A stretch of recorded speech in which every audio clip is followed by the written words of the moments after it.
Friends, NASA को start हुए 60 years हो चुके हैं, लेकिन क्या आप मानोगे इतने सालों में नासा ने एक स्पेस सूट भी नहीं बनाया है। इनफैक्ट रिसेंटली कुछ न्यूज आई है कि नासा अब स्पेस सूट्स को रेंट पर लेने वाला है। वही नासा जिसने by the way James Webb space telescope जैसे एडवांस स्पेस टेलीस्कोप बनाए, वही नासा जो सबसे पहले मून की सरफेस पर चढ़ा था, आज वही नासा एक भी काम का स्पेस सूट बनाने में सफल नहीं हो पाया है। और माइंड यू 1960 में ILC डोवर नाम की एक अंडरगारमेंट बनाने वाली कंपनी ने सिर्फ 6 साल में स्पेस सूट बना लिए थे और लिटरली नील आर्मस्ट्रांग ने भी इन्हीं स्पेस सूट को पहनकर अपने पहले कदम चांद पर रखे थे।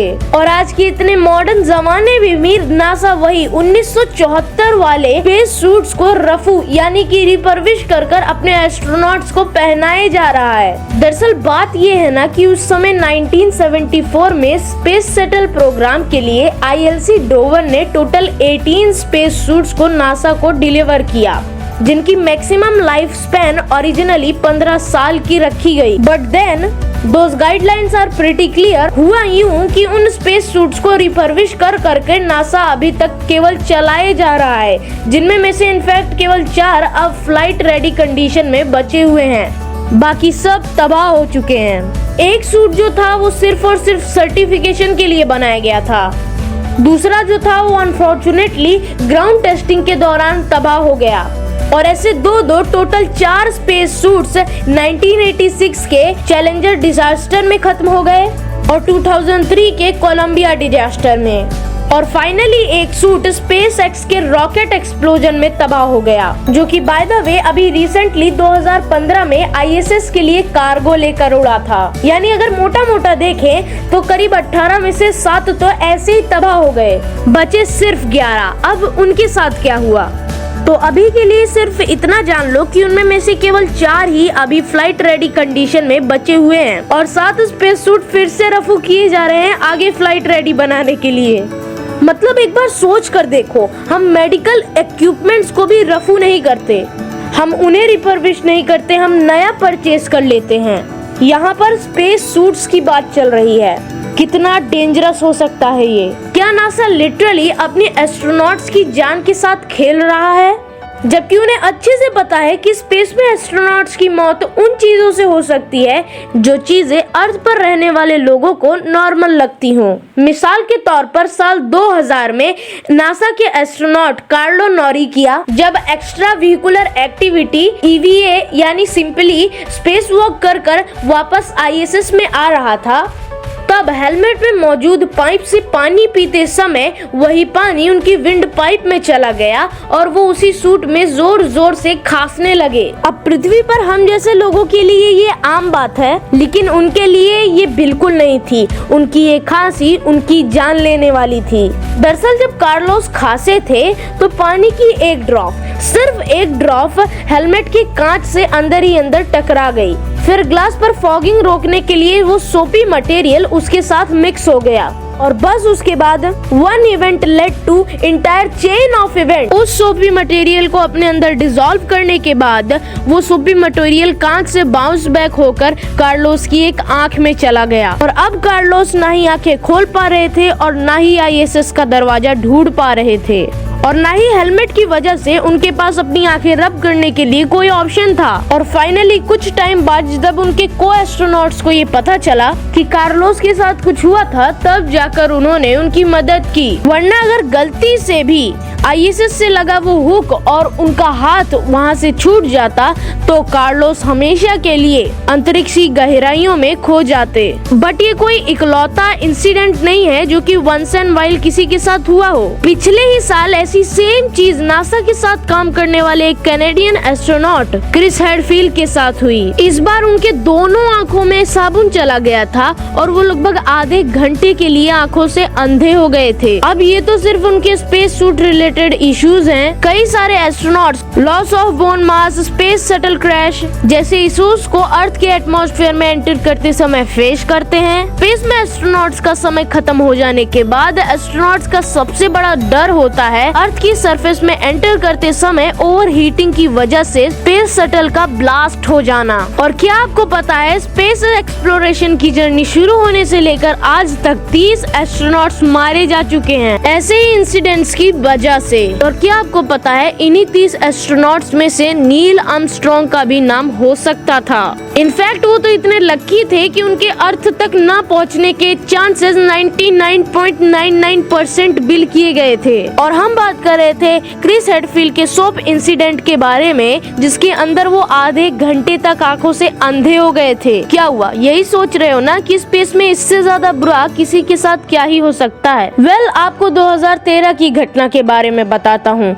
यूरोपियन स्पेस एजेंसी के एक एस्ट्रोनॉट लूका परमिटानो अपने ही हेलमेट में डूबते डूबते बचे थे। एक्चुअली लूका जब आईएसएस के बाहर अपना 36th स्पेस एक्सपीडिशन परफॉर्म कर रहे थे तब अचानक से ही उनके हेलमेट में पानी भरने लगा और देखते ही देखते उनके हेलमेट में 1.5 लीटर पानी भर गया। हालात कुछ ऐसे हो चुके थे कि लूका का स्पेस वॉक अगले 1 घंटे तक चलने वाला था और ऐसी हालत में स्पेस की जीरो ग्रेविटी की वजह से हेलमेट के अंदर मौजूद पानी बड़े से 1.5 लीटर के बबल के रूप में कभी लूका के कान में जाता, कभी लूका के नाक में जाता और कभी मुंह में। और रिमाइंड यू, ये तो कोई ड्रिंकिंग बैग का इश्यू भी नहीं था। इस बार वो उनके स्पेस सूट के कूलिंग सिस्टम से लीक हुआ पानी था, जिसको पीने के बाद भी एस्ट्रोनॉट बुरी तरह से बीमार पड़ जाता। और इसके बाद नासा और उनके साथ कोलैबोरेट की हुई कंपनी ESA दोनों ने ही अपने स्पेस सूट में एब्जॉर्बिंग पैड्स लगाना भी शुरू कर दिया। हालांकि इसी साल मार्च में ऐसी एक और घटना हुई जिसको लेकर दोनों ही एजेंसियों के पास कोई भी जवाब नहीं था। अब यार इतनी लापरवाही, नासा तो एक गवर्नमेंट एंटिटी है और उसे लगातार एक स्टेबल फंडिंग मिल रही है, तो आखिर इन सेफ्टी चीजों के लिए ध्यान क्यों नहीं रखा जा रहा है? आखिर नासा को इन सभी चीजों में पैसे लगाने का डर क्यों सता रहा है? वेल, उससे पहले जरा इन स्पेस सूट डिजाइन पर नजर डालो। देखो, ये जो डिजाइन है ना, इसे नासा ने अपने अपोलो मिशन में इस्तेमाल किया था, क्योंकि पहले तो चांद पर कांच जैसी शार्प डस्ट से बचने के लिए 12 परतों से लैस एक हैवी प्रेशर वाला स्पेस सूट दिया गया था और फिर उसको पहनने के बावजूद भी एस्ट्रोनॉट्स मून की सतह पर काफी आसानी से टहले, इसीलिए उन्हें फ्लेक्सिबल और हल्का भी रखा गया था। आप मानोगे नहीं कि ये स्पेस सूट अपने लाइफ सपोर्ट बॉक्स के साथ सिर्फ महज 81.6 किलोग्राम के ही हुआ करते थे, जो चांद की ग्रेविटी में और भी हल्के फील होते थे। Just only 13 kilograms. वेल, आप बोलोगे ये तो हल्का बोल रहा है, ये तो भारी है।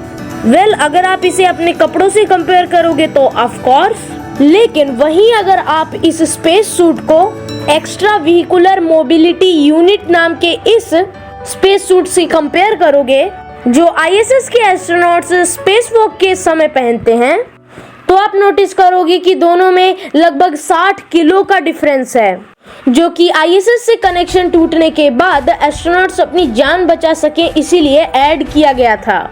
एक लाइफ सेफ्टी बैकपैक एक सेफर जेटपैक के नाम से, जो कि चांद के मिशन में जरूरी नहीं थी, यानी कि एस्ट्रोनॉट्स की जरूरतें मिशन बाय मिशन बदलती हैं और उनकी कॉम्प्लेक्सिबिलिटी और उनके प्राइस भी बदलते हैं। मिसाल के तौर पर नासा 2009 से अपने नए जनरेशन वाले स्पेस सूट्स को खुद बनाने की कोशिश कर रहा था और माइंड यू, उसने करीब $200 मिलियन डालकर अपने 2 स्पेस सूट्स शोकेस भी किए।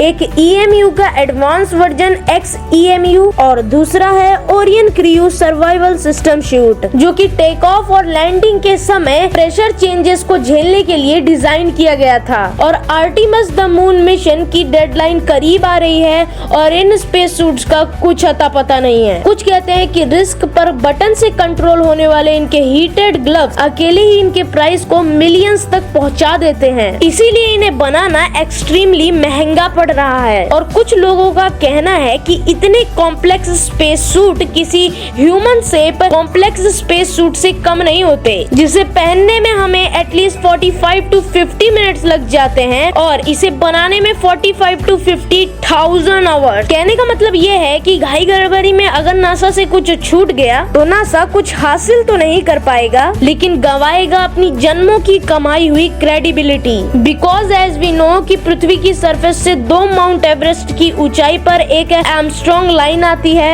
एट 63,000 फीट, जहां पर बढ़ते तापमान की वजह से पानी का वेपर प्रेशर और पृथ्वी का एटमॉस्फेयर प्रेशर दोनों ही एक लेवल पर आ जाते हैं, जिसकी वजह से होगा ये कि आपके शरीर में जहां पर भी पानी के फैलने की जगह होगी वहां पर बिना किसी चेतावनी के पानी उबलने लगेगा और उबलते हुए आंखों के टीएस के थ्रू एस्ट्रोनॉट्स को दिखेगी केवल मौत। इसीलिए नासा ने एक शातिर चाल चली है, यानी कि नासा पैसे तो लगा रहा है लेकिन पर्दे के पीछे से। I mean, खुद ही सोचिए कि नासा ने जिन 2 कंपनी से $3.5 बिलियन देकर स्पेस सूट को रेंट पर ले लिया है, उनमें से एक है एक्सोम स्पेस सूट। अभी रिसेंटली 2016 में ही बना है, यानी कि आज से 7 साल पहले। तो इतनी जल्दबाजी की वजह क्या है? क्या नासा एक गवर्नमेंट साइंस इंस्टीट्यूट करप्शन के चलते गवर्नमेंट को ऊपर और साइंस को नीचे रख रहा है? तो ऐसा कुछ भी नहीं है। दरअसल एक्सियोम स्पेस ने नासा के कॉन्ट्रैक्ट को हासिल करने के लिए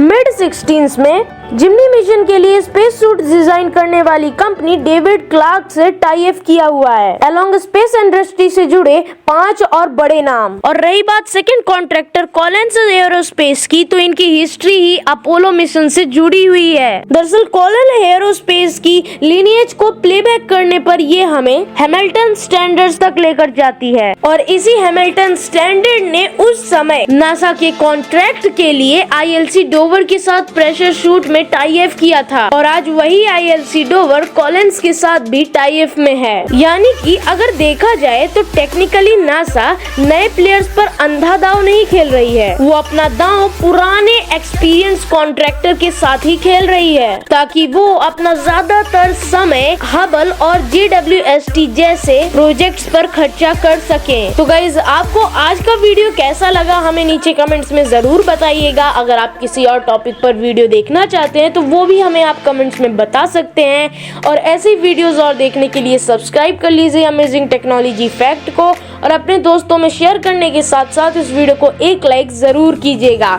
तो मैं मिलता हूँ आपसे किसी और वीडियो में किसी और नए टॉपिक के साथ, तब तक के लिए बाय।